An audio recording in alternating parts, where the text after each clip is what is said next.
ఈ నెల 20వ తారీఖున హైదరాబాదు శిల్పారామంని వెళ్ళటం జరిగింది. అక్కడ మన ప్రాచీన బొమ్మలు చాలా బాగున్నాయి. చూడండి, ఇక్కడ నిజంగా మనుషులు ఉన్నట్టే అనిపిస్తుంది. చూడండి, ఇక్కడ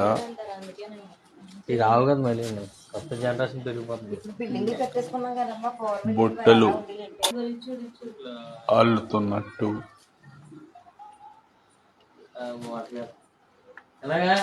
చూడండి. లోపల నుంచి ఆ తర్వాత బయటికి వచ్చేసి చూడండి, ఇంకా పైకి పట్టుకోండి.